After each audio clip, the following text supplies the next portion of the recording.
அப்படின்னா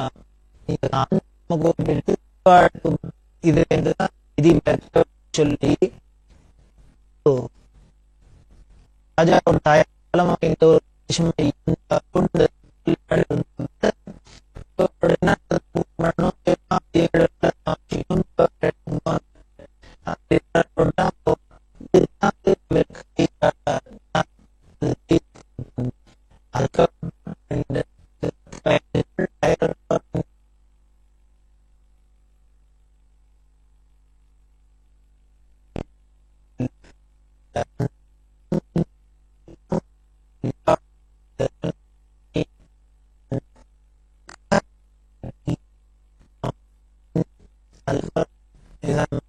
அவரோட மரியாதை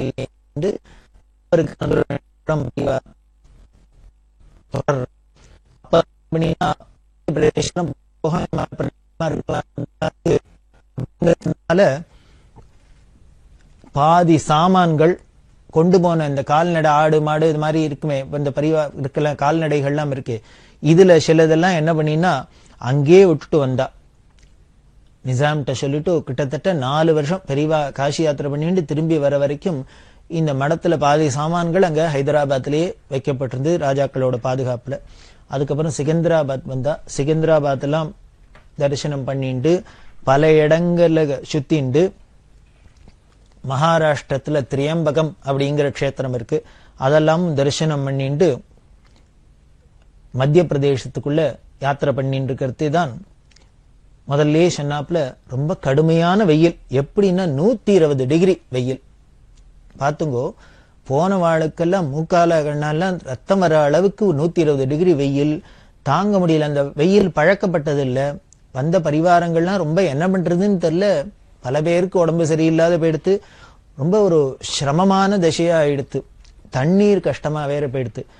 இது அடர்ந்த காடு, தண்ணி கஷ்டமான கஷ்டம், 120 டிகிரி வெயில், இத்தனையும் பொறுத்துண்டு கூட போன வாழலாமும் பெரியவாளோட யாத்திரையை தொடர்ந்தா. அப்படின்னா அந்த பக்தாளோட பக்தியை என்ன சொல்றதுன்னு தெரியல. அந்த கைங்கரியம் பண்ணிடுவாளோட அந்த சேவையை எப்படி பாராட்டுறதுன்னு தெரியல. நம்மளாலெல்லாம் அது மாதிரி அப்படி வைராக்கியமா பெரியவாளோட அந்த கைங்கரியம் தான் முக்கியம்னு இருப்போமா அப்படின்னு சந்தேகம்தான். அப்படி இல்லாம யாரானும் கிடைப்பாளா கைங்கரியத்துக்கு அப்படிங்கிறதே சந்தேகம்தான். எப்படி கிடைச்சதுன்னு, அது என்ன கஷ்டம் இருந்தாலும் பெரியவா கூட இருந்ததுன்னா அந்த கஷ்டம் கஷ்டமாவே இருக்காது. நீங்க மடத்துல போய் பார்த்தேன்னா என்ன வேளா வேலைக்கு காப்பி டிஃபன் உண்டா, சாப்பாடு உண்டா, இல்ல படுத்துக்கிறதுக்கு ஏதாவது ஏசி உண்டா, அது உண்டா, ஃபேன் உண்டா, ஒரே கொசுக்கடி. இப்போ இன்னைக்கு ஒரு நாளைக்கு 12 மணிக்கு சாப்பாடு, ஒரு நாளைக்கு 4 மணிக்கு சாப்பாடு, ஒரு நாளைக்கு இந்த ஊரு, ஒரு நாளைக்கு அந்த ஊரு, ஒரு நாளைக்கு ஒரு தண்ணி, இன்னொரு நாளைக்கு இன்னொரு தண்ணி. எப்படி சூழ்நிலை கண்ணா பின்னான்னு மாறிண்டே இருக்கும். அது அத்தனைக்கும் மேல ஒரு ஆனந்தம் இருக்கும். சரி இவ்வளவு கஷ்டம் இருக்கே நம்ம விட்டுட்டு போவோம் அப்படின்னு தோணாது. ஏன் அப்படின்னு அந்த மகான்களோட தபஸ், அவளோட சந்நிதி விசேஷம் என்ன ஆயிடுறதுன்னு, என்ன வெளி கஷ்டம் இருந்தாலும் அது அத்தனையும் நமக்கு ஆனந்தமா மாத்தி கொடுத்துருது. இதெல்லாம் பொறுத்துண்டாலும் அந்த ஆனந்தத்துக்கு வீடு இதெல்லாம் ஒண்ணும் இல்லை அப்படிங்கிறாப்புல இருக்கும்.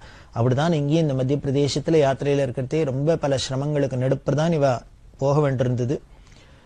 அப்படி இருக்கிறதே ஆச்சரியம் என்னன்னா, ஒரு நாளைக்கு 20 மைல் அப்படின்லாம் வச்சிருந்தா, இப்ப 25 மைல் 40 மைல் அப்படின்னு கூட இவ யாத்திரையை பண்ணியிருக்கா. 40 மைல் நடந்து போறது அப்படின்னா, ஏன் நடந்து போறது விசேஷமா சொல்றேன்னா, பல்லாக்கெல்லாமும் இருந்தது, பெரியவா அங்கங்க பல்லாக்கில யாத்திரையும் பண்ணியிருந்தா. ஆனா இந்த இடத்துல ரொம்ப வெயில் கடுமையா இருந்தது, உஷ்ணம் ஜாஸ்தியா இருந்தது, தண்ணி கஷ்டம் இருந்தது. இதெல்லாம் இருந்ததுனால இந்த பல்லாக்கு தூக்குறவாளுக்கு சிரமமா இருக்குங்கிறதுனால அந்த பல்லாக்கு சவாரியை பண்ணாத தானும் முழுக்க நடந்தே தான் போனா, கால்நடையாவே தான் போனா. அதுதான் மனிதாபிமானம். பெரியவா அந்த பல்லாக்கு தூக்குறவா, அந்த போகிகள் அப்படின்னு சொல்லுவா, அவள்லாம் சொல்லுவா, பெரியவாள் அந்த பல்லாக்குல வச்சுன்னு சுமந்துன்னு போறதே, மேனால சுமந்துன்னு போறதே இருக்கிற அனுபவங்களை அவளோட அனுபவமே ரொம்ப த்ரில்லிங்கா இருக்கும். பெத்தபோகி குஞ்சு அப்படின்னு ஒருத்தர், அவரை சொல்லியிருக்கார், பெரியவாள்கிட்ட பிரார்த்தனை பண்ணுவாராம், பெரியவா எங்கேயான்னு நடந்து போனா இவா வெறுமனை பல்லாக்க தூக்கின்னு தானே போகணும், வெறும் பல்லாக்க தூக்கின்னு போவா, பெரியவா பாட்டுக்கு நடந்து வந்தாக்க அவளுக்கு சிரமமா இருக்குமா, பெரியவாள்கிட்ட போய் சொல்லுவாள், எஜமா தயவு பண்ணி ஏறி பல்லாக்கில் உட்காந்து சவாரில் உட்காந்து வரணும் அப்படின்னு. பெரியவா ஏன் அப்படின்னா, எஜமா உட்கார்ந்துண்டாக்க கணக்க மாட்டேங்கிறது லைட்டா இருக்கு, எஜமா கீழே இறங்கிட்டா பல்லாக்கு கணக்கிறது அப்படிமா. இது ஏதான ஒரு அதிசயம் உண்டோ, யாரான ஒரு சாமான்ல பல்லாக்கு மேல யாரான ஆள் உட்காந்துன்னா இந்த ஆளோட கணமும் சேர்ந்து இன்னும் அழுத்தணும். ஆனா இங்க தலைகீழ இருக்கு, பெரியவா ஏறி உட்கார்ந்துண்டாக்க பல்லாக்கு கணக்க மாட்டேங்கிறதாம். வெறும் பல்லாக்கு தூக்கினா தோளெல்லாம் வழண்டு போயிடுறது, எங்களால முடியல, அதனால அதுக்காகவானும் எங்களுக்கு சௌக்கியத்துக்காகவும் பெரியவா உட்காந்துட்டே வரணும், எஜமா உட்காந்து வரணும்னு பிரார்த்தனை பண்ணுவாளாம். அது என்ன முடியுமா சார் அப்படின்னா, அதுக்கு பேர் தான் யோகீஸ்வரான்னு பேரு. அனிமாதி அஷ்டமா சித்தி அப்படின்லாம் சொல்றமே, அதுல இருக்கே அனிமா மகிமா லகிமா கரிமா அப்படி எல்லாம் என்னெல்லாமோ சொல்றாளே, இந்த அஷ்டமா சித்தியில ஒண்ணு. அதாவது அனிமா அப்படின்னா அணுவுக்கு அணுவா கண்ணுக்கு தெரியாத சின்னதா இருக்கிறது, மகிமான்னா கண்ணு கொள்ளாத பெருசா இருக்கிறது, கரிமா லகிமா அப்படின்னாக்க ஒரே கனமா கணக்கிறது இல்லையா, ஒரே பஞ்சு மாதிரி லைட்டா இருக்கிறது. இப்படி எல்லாம் யோகீஸ்வரால் தன்னோட சரீரத்தை பண்ணிக்க முடியும். இந்த சித்தி எல்லாம் கைவரப்பட்டவர்கள் தான் சித்தர்கள் அப்படிங்கிறோம். அதே மாதிரி ஒரு இடத்துல இருந்து இன்னொரு இடத்துக்கு போறது, ஒரு இடத்துல இருக்கிறதே இன்னொரு இடத்துல இருக்கிறது, இது மாதிரி சித்திகள் உள்ளவா தான் சித்த புருஷாள் அப்படின்னு சொல்றோம். இவா பெரிய ஞானியா யோகீஸ்வராளா இருந்ததுனால அவளுக்கு இந்த சித்து அப்படிங்கறதெல்லாம் தானே வந்துருத்து, அஷ்டமா சித்தி எல்லாம். அதனால இவ ஏறி உட்காண்டா அவளுக்கு வலிக்காத இருக்கணுங்கிறதுக்காக லைட்டா அந்த சவாரியும் சேர்த்து பண்ணிடுவா போல இருக்கு. அதனாலதான் அவளும் பிரார்த்தனை பண்ணிட்டு இருக்கா. அது மாதிரி அந்த கருணையும் என்ன பண்ணுவாளாம், பெரியவாளுக்கு இந்த பழங்கள்லாம் எல்லாரும் போற இடத்துல பூர்ணாங்கமும் கொடுக்கறது, பழங்கள் கொடுக்கறது எல்லாம் வாங்கி வாங்கி அந்த பல்லாக்கிலே போட்டுன்னு வருவாளும். ரொம்ப தாகமா இருக்கிற போல இருந்ததுன்னா, வெயிலா இருந்ததுன்னா தானே பல்லாக்கில் உட்கார்ந்துட்டு அந்த சாத்துக்குடி முதலான அந்த ஆரஞ்சு பழம் அதெல்லாம் உரிச்சு அந்த கொட்டையெல்லாம் எடுத்துட்டு அந்த சொலையா பார்த்து பார்த்து தானே இந்த பல்லாக்கு தூக்குறவாளுக்கு எல்லாரும் கையை நீட்டு, கையை மேல நீட்டு, மேல பெரியவா உட்காந்துருப்பா, பெரியவா போட்டாக்க இப்படி கையை நீட்டினா அதுல போடுவா, அந்த சொலைய உடனே வாயில போட்டுக்கணும். இப்படியே வந்த பழம் முழுக்களும் உரிச்சு அவளுக்கு போட்டுன்னு கொடுத்துட்டே பேசிண்டே போவாளாம். அவளுக்கு தெரியாத இருக்கணும், அந்த சிரமம் தெரியாத இருக்கணும் அப்படின்னு. 1934 வருஷம் ஜபல்பூருக்கு வந்தா. பல ஊர்கள் நடுப்புற, அதெல்லாம் தாண்டி ஜபல்பூர் முக்கியமான ஊரை மட்டும் சொல்லிட்டு வரேன். அதெல்லாம் வந்து அங்க நடுப்புற பல நதிகள், புண்ணிய நதிகள், அதெல்லாம் ஸ்நானம் பண்ணிட்டு இருக்கா. 1934 வருஷம் ஜூலை மாசம் 23ஆம் தேதி பிரயாகைன்னு சொல்லக்கூடிய அலகாபாத்துக்கு வந்தா. தீர்த்தராஜன் அப்படின்னு சொல்லப்பட்டிருக்கு. 1919 வருஷம் கிளம்பினவா 15 வருஷம் கழிச்சு 1934 வருஷம் ஜூலை மாசம் தான் திரிவேணி சங்கமம் அலகாபாத்துக்கு வந்தா. இந்த அலகாபாத் பிரயாகைன்னு சொல்ற பழக்கம். தீர்த்தராஜன் அப்படின்னு பேரு. ரொம்ப உயர்ந்த க்ஷேத்திரம், பரத்வாஜாசிரமம் இருந்த இடம். இன்னும் பல மகான்கள் தபஸ் பண்ணின தபோபூமி அது. ராமாயணத்தோட ரொம்ப நெருங்கிய தொடர்பு உடைய க்ஷேத்திரம். அந்த பிரயாகையில தான், அலகாபாத்ல தான் மோட்ச நதிகள்ல மூணான கங்கை யமுனை சரஸ்வதிங்கிற மூணும் சங்கமமாற இடம். திரிவேணி சங்கமம் அப்படின்னு சொல்றோம். 7 நதி மோட்ச நதி. அந்த 7ல 3 இங்கே இருக்கு. அப்படின்னா அந்த 3 நதியும் தனித்தனியா போய் நாம ஸ்நானம் பண்ணணுங்கிற அவசியம் இல்லை. இந்த சங்கமத்துல ஸ்நானம் பண்ணிட்டா அந்த 3 நதியில பண்ணின ஸ்நானம் பண்ண பலனும் கிடைக்கும். அதுல பார்த்தேன்னா கண்ணுக்கு தெரியறாப்புல கங்கையும் யமுனையும் தெரியும். இந்த சரஸ்வதிங்கிறது அந்தர்வாகினி அப்படிங்கிற சரஸ்வதிங்கிற அந்த புண்ணிய நதி காலப்போக்குல இந்த கலியோட விசேஷம் போல இருக்கு கொடுமையினால ஒரு புண்ணிய நதியே காணா போயிடுத்து, மறைஞ்சு போயிடுத்து. அது ஓடினத்துக்கு உண்டான ட்ரேஸ் எந்த வழியால ஓடித்து அப்படின்னு எல்லாம் சொல்லப்படுது. இப்போ ஜியாகிரபில அதெல்லாம் இந்த புவியியல் வல்லுநர்கள்லாம் சொல்ற இந்த வழியாலாம் ஓடி இருக்கு, இந்த வழியாலாம் ஓடி இருக்கு அப்படின்னு. அதை பார்த்தேன்னா நம்ம புராணங்கள்ல இதிகாசங்கள்ல எல்லாம் என்னென்னலாம் சொல்லப்பட்டிருக்கோ, அந்த நதி எந்த கரை எப்படி எல்லாம் சொல்லியிருக்காளோ அதெல்லாம் டேலியர் அப்படியே தான் இருக்கு. அப்படியே வந்து இந்த பிரயாகையில இது சேர்றது, அது அந்தர்வாகினி அப்படின்னு உள்ள சொல்லுவா. கண்ணுக்கு தெரியாத இருக்கு. இந்த 3 நதிகளும் சேர்ற அந்த பிரயாக, அந்த பிரயாகையில ராமேஸ்வரத்திலேருந்து எடுத்துன்னு வந்த அந்த மண்ணை பெரியவா சேர்த்துட்டு அந்த வைதீக காரியங்கள்லாம் எல்லாம் பண்ணிட்டா. அங்க வேணி மாதவர் அப்படின்னு இருக்கார். வேணி மாதவர் தரிசனம் பண்ணணும். அதாவது மாதவர் 3 இடத்துல ரொம்ப விசேஷம். ஒண்ணுமே பார்த்திருக்கோம் நினைக்கிறேன். ராமேஸ்வரத்துல சேது மாதவர், இந்த பிரயாகேல வேணி மாதவர், காசியில பிந்து மாதவர், இந்த 3 பேரும் மாதவ கஷேத்திரம். இந்த சேது மாதவரை, இந்த வேணி மாதவர், பிந்து மாதவர், இவா 3 பேரையும் அவசியம் தரிசனம் பண்ணும். இந்த காசி யாத்திரையில தான் இதை பண்ண முடியும். அந்த வேணி மாதவர் தரிசனம் பண்ணிட்டா அங்க சிவமடம்ங்கிற இடம் இருக்கு. அங்க சிவமடத்துல தான் தங்குற வழக்கம். பண்ணினா அங்க அக்ஷயவடம் அப்படின்னு ஒண்ணும் கயால பார்க்க போறோம். அந்த அக்ஷயவடத்தோட வேர்பாகம் அடிபாகம் இருக்கிறது இந்த பிரயாகேல. பெரிய வடவிருட்சம். அது என்ன அப்படின்னா அதோட வேர்பாகம் அடிபாகம் இந்த பிரயாகேல இருக்கு, நடுபாகம் காசியில இருக்கு, மேல் பாகம் கயால இருக்கு. அப்படின்னா அப்படி 3 இடத்துக்கும் வியாபிச்சிருக்கிறாப்புல ஒரு பெரிய வடவிருட்சம். அப்படி எல்லாம் இருக்கிறதுனாலதான், அதிசயமா இருக்கிறதுனாலதான், அதுக்கு ஒரு தெய்வீக விருட்சமா இருக்கிறதுனாலதான் அதுல நாம ரொம்ப இன்னும் பூஜையா கொண்டாடிட்டு இருக்கோம். அந்த வருஷம் அங்கேயே பெரியவா அலகாபாத்ல இருந்துட்டு இருக்கா. வியாச பூஜையும் அங்கதான். அங்க பண்ணிட்டு பெரியவா என்ன பண்றா, மணலை சேர்த்துட்டு அங்கேருந்து கங்கையை எடுத்துக்கணும்.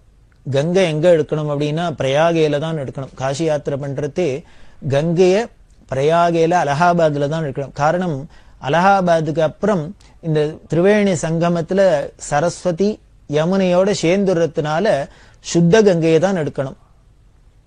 கங்கையை மட்டும், கங்கா தீர்த்தத்தை மட்டும் எதோடையும் கலக்கப்படாது, எந்த தீர்த்தத்தையும் கங்கையோட கலக்கப்படாது. ஒரு உதிர்னி ஒரு கடுகத்தினை இருந்தாலும் கங்கை கங்கை. அதனால அதுக்கப்புறம் கங்கையை எடுக்கிற சம்பிரதாயம் கிடையாது நமது சாஸ்திரங்கள்ல. அந்த அலகாபாத்ல தான் ஃபைனல் ஸ்டேஜ். அதுவும் இந்த சங்கமத்துல யமுனையோட கலக்கிறதுக்கு முன்னால உள்ள இடத்துல தான் அந்த கங்கையை எடுத்துப்பா. அப்படி கங்கையை எடுத்துண்டா, கங்கையெல்லாம் சுவீகரிச்சுண்டு பெரியவாங்க விதிப்படி என்னென்ன வைதிக காரியங்கள்லாம் பண்ணணுமோ அதெல்லாம் பண்ணா. வேணிதானம் அப்படின்னு முக்கியமா சொன்னேன், அதெல்லாம் பண்ணிட்டா. பண்ணிட்டு 1934 வருஷத்து வியாச பூஜையை அங்கேயே பண்ணினா. அப்போ கிரகணம் வந்தது. பௌர்ணமி அன்னைக்கு கிரகணம் வந்துடுத்து. வியாச பூஜை அன்னைக்கு அந்த கிரகண ஸ்நானத்துக்கும் இந்த பிரயாகேலே பண்ணிட்டு, கிரகணத்த காலத்துல புண்ணிய நதிகள்லாம் போய் ஸ்நானம் பண்ணி அங்கேயே ஜபம் தபம் எல்லாம் பண்ணினா மந்திர சித்தி எல்லாம் ஏற்படும். தானங்கள்லாம் பண்ணினா கோடி பங்கு பலன் கிடைக்கும். அப்படி எல்லாம் சாஸ்திரம் சொல்றதுனால அதை பண்ணினா. அதுக்கப்புறம் அதுல வாசுகி பரத்வாஜ ஆசிரமம் எல்லாம் இருக்கு. அக்ஷயவடத்தோட மூலம் இருக்குன்னு சொன்னது எல்லாத்தையும் பெரியவா பார்த்துன்னு தரிசனம் பண்ணிட்டு 1934 வருஷம் அக்டோபர் மாசம் 6ஆம் தேதி காசிக்கு விஜயம் பண்ணினா. பனாரஸ் அப்படின்னு சொல்றோம். நம்ம சனாதன இந்து மதத்துல ரொம்ப முக்கியமான க்ஷேத்திரங்கள்ல 2, ஒன்னு காசி, இன்னொன்னு காஞ்சி. இந்த காசியும் காஞ்சியும் நம்ம சனாதன இந்து மதத்துக்கு ஹிருதயஸ்தானம் அப்படின்னு சொல்லணும். அவ்வளவு முக்கியம். அந்த காசி மாநகரத்துக்கு விஜயம் பண்ணினா அங்க வருணா அசி அப்படிங்கிற 2 நதி கங்கையோட கலக்கிறதுனாலே அதுக்கு தெற்கு பக்கம் வடக்கு பக்கம் 2 வந்து கலக்கல். அதனாலேயே வாரணாசி வாரணாசி அப்படின்னு அதுக்கு பேரு. மகாஸ்மசானம் அப்படின்னு பேரு. விஸ்வநாதர், க்ஷேத்திரமூர்த்தி, விசாலாட்சி, அன்னபூரணி, காலபைரவர், தண்டபாணி முதலான தேவதைகள்லாம் அங்க சந்நித்தியத்தோட இருக்கா. உலகத்துக்கே படியெழுக்கிற சாட்சாத் ஜெகன்மாதாவான அன்னபூர்ணி இருக்கிற க்ஷேத்திரம். அன்னபூர்ணேஸ்வரிக்கு தான் அங்க ரொம்ப பிராதான்யம். பகவத் பாதாள், ஆதிசங்கர பகவத் பாதாள் அந்த காசியில தங்கித்தான் இந்த சூத்திர பாஷ்யங்கள் எல்லாம் பிரச்சாரம் பண்ணி வியாசாச்சாரியாளவாளோட வந்து வாதம் பண்ணி இப்படி நடந்த பல நிகழ்ச்சிகள் சங்கர விஜயத்தோட தொடர்புது எல்லாமே இந்த காசியில தான் நடந்தது. அந்த வாரணாசியில காசியில போய் பெரியவா தங்கி இருந்தா. அந்த காசியில அனுமான் காட்டுல காஞ்சி காமகோடி பீடத்தோட சங்கர மடம் இருக்கு. இன்னி வரைக்கும் ரொம்ப பிரசித்தமா இருந்தனுக்கு எல்லா யாத்திரைகளும் போய் அங்க தங்கிண்டு எல்லாம் வசதியா இருந்துட்டு இருக்கா. அங்க பெரியவா தங்க காசி நகர எல்லையிலேயே காசி ராஜா, இன்னும் பனாரஸ் ஹிந்து யூனிவர்சிட்டின்னு இருக்கு. அந்த பல்கலைக்கழகத்தை சேர்ந்த வித்வான்கள், மதன் மோகன் மாளவியா அப்படின்னு பெரிய வித்வான், இவா எல்லாருமா சேர்ந்துன்னு காசியில பண்டிதாள்லாம் எப்பொழுதுமே ஜாஸ்தி அப்படின்னு சொன்னேன். இந்த பண்டித கோஷ்டிகள்லாம் வரவேற்க, ராஜா வரவேற்க, காசி ராஜா வரவேற்க, ஊர் ஜனங்கள்லாம் வரவேற்க கிட்டத்தட்ட 10,000-15,000 பேர் கூடியிருந்தா. அன்னைக்கு பெரியவாளை தரிசனம் பண்ண. ஏன்னா முதல்ல பெரியவா போறா. ஒண்ணுமே சொன்னோம், மடத்துல கும்பகோணத்திலேருந்து கிளம்புறதே மடத்து மேனேஜர் கவலைப்பட்டார். நம்மள ஆந்திராவை தாண்டிட்டாக்க நமக்கு அப்புறம் வரவேற்பு எப்படி இருக்கும்னு தெரியல. ஏன்னா அந்த காலத்துல காஞ்சி மடத்துல அன்னன்னைக்கு வரத வச்சுன்னு தான் செலவு பார்த்துண்டா. அதனால அங்கங்க போனா அன்னைக்கு யாரானு வந்து சேவார்த்திகள் வந்து பக்தா வந்து பிக்ஷாவந்தனம் பாத பூஜை இதெல்லாம் பண்ணி பணம் கொடுத்து ஏதானும் சாமான்கள்லாம் கொடுத்தா மற்ற காரியங்கள் நடக்கலாம். அப்படி எல்லாம் ஒரு இருந்ததுனால சிச்சுவேஷன் இருந்ததுனால மேனேஜர் பயந்தர், நம்ம இந்த தாண்டி போயிட்டோம்னா அதுக்கப்புறம் நம்மளை யாருன்னு தெரியுமா, நம்மளோட பெருமை மகிமா அவளுக்கு தெரியுமா, அவ அதுக்கு ஏத்தாப்புல நமக்கு உபச்சாரம் பண்ணுவாளா, காலத்தை தள்ள முடியுமா அப்படின்னு, அதாவது ஒரு நிர்வாக ரீதியா அவருக்கு உண்டான கவலைப்படி தான் சொன்னார். ஆனா இங்க வந்து பார்த்தா என்னென்ன தலைகீழ இருந்தது, ஆச்சரியமா இருந்தது. 10,000-15,000 ஜனங்கள் ஒரு ரிசப்ஷனுக்கு கூடுறா அப்படின்னா வரலாறுல அப்படி இல்லாம இதான ஏதோ அரசியல் தலைவர்களுக்கெல்லாம் வேணா பார்க்கலாமோ, ஒரு மத தலைவர்களுக்கு ஒரு மடாதிபதிக்கு இப்படி இருக்கும்னா இது பெரியவாள்கிட்ட நடந்திருக்கு.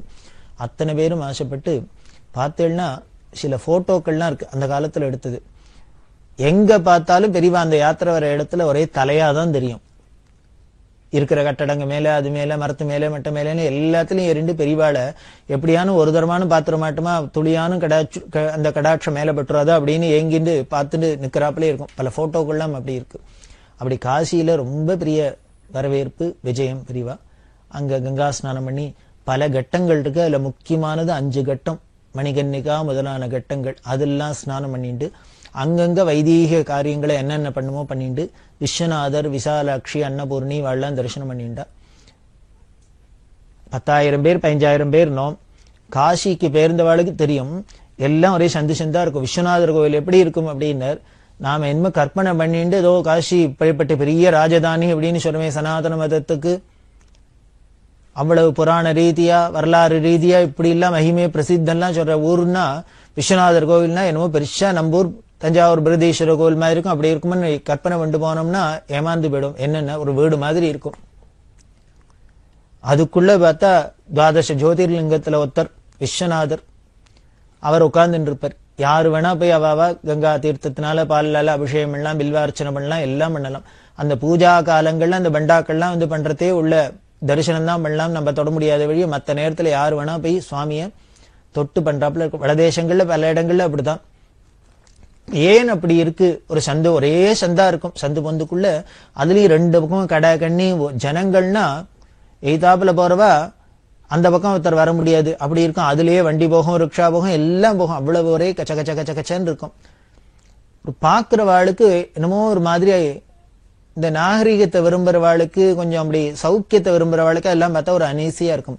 ஏன் அப்படி இருக்குன்னா காரணம் இருக்கு. அவள்லாம் சொல்றா, இந்த காசிவாசிகள்லாம் சொல்றா, ஏன் விளாம்பிரிய கஷேத்திரம் இப்பேற்பட்ட பெரிய பிரசித்தமான கோவில், இவ்வளவு யாத்திரிகர்கள்லாம் வர இடம், அது இன்னும் ரோடு வீடெல்லாம் கொஞ்சம் விஸ்தாரமா இருந்து சௌக்கியமா இருக்கக்கூடாதா ஜனங்கள் போக்குவரத்துக்கு அப்படின்னா அவ சொல்றா, இஸ்லாமியர்களோட படையெடுப்புல அவ காசியில எத்தனை தரம் தாக்கியிருக்கா, அந்த கோவிலை அழிச்சிருக்கா அப்படிங்கறதெல்லாம் ரெக்கார்ட் எல்லாம் இருக்கு. அதனாலேயே என்ன பண்றான்னா, இன்னமே யாரானும் படையெடுத்து அந்நியர்கள் வந்தாள்னா அவளுக்கு லேசில உள்ளுக்குள்ள போய் அதை ஒண்ணும் தாக்க முடியாத அளவுக்கு இப்படி சந்தும் பொந்துமா இருந்து ஜனக்கூட்டங்கள்லாம் இருந்ததுன்னா இதெல்லாம் தாண்டிட்டு ஃப்ரீயா போகாத இருக்கணும், அது ஒரு பாதுகாப்பா இருக்கணுங்கிறதுக்காகவே இப்படி ஊற வச்சுருக்கா. அந்த காசிக்குள்ள இப்படி இவ்வளவு பரிவாரங்களோட போனா அப்போ அன்னைக்கு எவ்வளவு மொழி விதுங்கி இருக்கும், அந்த ஊரே அமக்களமாயிருக்கும் அப்படிங்கறத நாம கற்பனை பண்ணி பார்த்துக்கலாம்.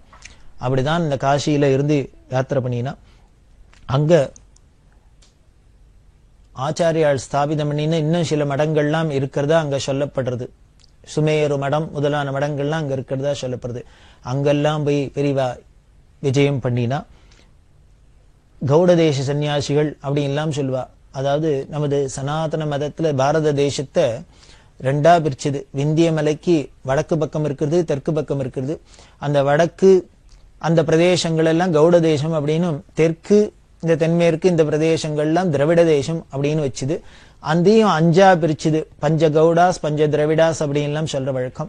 அதனால அந்த பக்கத்துல விந்தியாச்சலத்துக்கு அந்த கௌட தேசத்திலேருந்து வந்தவாள்லாம் கௌட தேச சன்னியாசிகள்னும், இந்த திராவிட தேசத்திலேருந்து தென் திசையிலேருந்து வந்தவாள்லாம் திராவிட சன்னியாசின்னு சொல்ற வழக்கம். அதுக்கு மேல இந்த திராவிட தேசத்திலேருந்து போனவாளே என்ன திராவிட்னே சொல்லுவா. இன்னமும் காசியில பார்த்தீங்கன்னா பல திராவிட் அப்படிங்கிற பட்ட பேரோட இல்ல இவாள்லாம் இந்த திராவிட தேசத்திலேருந்து போனவான்னு அர்த்தம். அப்படி இந்த கௌட தேச சன்னியாசிகள்லாம் பெரியவா திராவிட தேச சன்னியாசியாச்சு. விசேஷமா அவெல்லாம் பெரியவாளை கொண்டாடினா இப்படி காசியில பல இடங்களை பார்த்துண்டு பெரியவா 1935 ஏப்ரல் மாசம் கஸ்தர் மகாதேவ்ங்கிற க்ஷேத்திரத்துக்கு வந்த அந்த யாத்திரையை அதுக்கப்புறம் தொடர்ந்துட்டே வர அந்த உத்தரப்பிரதேசத்துல அங்க தண்டி பாபா அப்படிங்கிற கரபாத்ரி மகாராஜி அப்படின்னு ஒரு பெரிய சன்னியாசி அந்த கஸ்தர் மகாதேவில இருந்தார். அவர் பெரியவாளை பார்க்கணும் தரிசனம் பண்ணணும்னு ஆசைப்பட பெரியவா அவரோட சந்திச்சு அவருக்கு தரிசனம் குடிச்சு எல்லாம் பண்ணா. அதுக்கப்புறம் சுராஜ்பூர்ல ராஜவம்சம் அவ அழிச்சுன்னு போய் பெரியவாளை தங்களோட அரண்மனையில வச்சு பெரியவாளுக்கு ஏகப்பட்டது அமக்களமா வெகு விமரிசையா உபச்சாரம் எல்லாம் பண்ணா. அப்புறம் பல இடங்களுக்கு பெரியவா வந்தா. பெரிய அதுல இந்த தேசத்துல உள்ள கோயில் கர்ங்கிற இடத்துக்கு வந்தா. அங்க சோணபத்ராங்கிற நதி, அந்த சோணபத்ரால பெரியவா ஸ்நானம் பண்ணி அந்த சோணபத்ரால தான் அந்த பஞ்சாயதன பூஜையில 5 சுவாமி வச்சுக்கிறோம் இல்லையா, ஆதித்யம் அம்பிகாம் விஷ்ணும் கணநாதம் மகேஸ்வரம் அப்படின்னு. அந்த 5 சுவாமி வச்சுன்னு, அதாவது பிள்ளையார், சூரியன், விஷ்ணு, அம்பாள், சிவன், இந்த 5 பேரையும் வச்சுன்னு பூஜை பண்றது பஞ்சாயதன பூஜைன்னு. இது சனாதன நம்ம வைதிக மதத்துல சம்பிரதாயம். இந்த 5மே 5 கல்லு, நமது தேசத்துல ஒவ்வொரு இடத்துல கிடைக்கிற கல்லு. இது இந்த சோணபத்ராங்கிற நதியில அடியில கிடைக்கிற கல்லு. இந்த காவேரிலாம் கூழாங்கல் மாதிரி அங்க இருக்கும், சக்கச்சவேர்னு இருக்கும். அதுலதான் பிள்ளையாரோட சாநித்தியம் இருக்கிறதா சாஸ்திரம் சொல்றதுனால அதை எடுத்துட்டு பெரியவா அந்த சோணபத்ரா வச்சுன்னு பண்றது. நேபாள்ல கண்டகிங்கிற நதியில சாலக்கிராமம் கிடைக்கிறது, அதை வச்சுக்கிறது. மத்திய பிரதேசத்துல நர்மதையில கிடைக்கிறது பானலிங்கம், அதுதான் சிவன். ஆந்திரால ஸ்வர்ணமுகின்னு நதி சொன்ன காளஹஸ்தி கிட்ட, அந்த நதியில கிடைக்கிற கல் தான் ஸ்வர்ணமுகின்னு கல், இது அம்பாளுக்கு. தமிழ்நாட்டுல வல்லம்ங்கிற இடத்துல ஸ்படிகம் கிடைக்கிறது, அந்த ஸ்படிகம் தான் சூரியனுக்கு. இப்படி ஸ்படிகத்துல சூரியன், இந்த சேப்பு கல்லுல பிள்ளையார், சாலக்கிராமத்துல விஷ்ணு, பானலிங்கத்துல சிவன், இந்த ஸ்வர்ணமுகியில அம்பாள் அப்படின்னு இந்த 5 கல்லையும் வச்சுன்னு 5 தேவதைகளும் பஞ்சாயதனமா பூஜை பண்றது. அதுலயே ஆச்சாரியால் பகவத்பாதா என்ன பண்ணினா சுப்பிரமணியரும் சேத்துண்டு ஷண்மதம் அப்படின்னு வச்சா. அந்த சுப்பிரமணியருக்கு நாம வேற கல்லுகள்ல எதுவும் வைக்கல, என்ன பண்ணான வேலை வச்சுக்கிறது இல்ல ஒரு நாகரை வச்சுக்கிறது அப்படின்னு ஒரு சம்பிரதாயத்தை வச்சுருக்கு. அப்படி இந்த சோணபத்ரால கோயில் கர்ல பெரியவா சோணபத்ரால ஸ்நானம் பண்ணி அதுல இருந்து இந்த விநாயகர்லாம் எடுத்து எல்லாரும் கொடுத்து தானும் பூஜைக்கு எடுத்துட்டா. அப்புறம் தானாப்பூர் வழியால பாட்னாக்கு வந்தா. பாடலிபுத்திரம் அப்படின்னு சரித்திர பிரசித்தி பெற்ற இடம். அந்த பாட்னால தான் ரொம்ப பெரிய வரவேற்பு. சங்கர ஜெயந்தி அங்க வெகு விமர்சையா நடந்தது. டிகாரிங்கிற சமஸ்தான ராஜா அந்த சங்கர ஜெயந்தி செலவு முழுக்களும் ஒத்துண்டு அந்த பாட்னால தன்னோட அந்த சங்கர ஜெயந்தி எல்லாம் முடிச்சுன்னு பெரியவா மேற்கொண்டு யாத்திரையை தொடர்ற.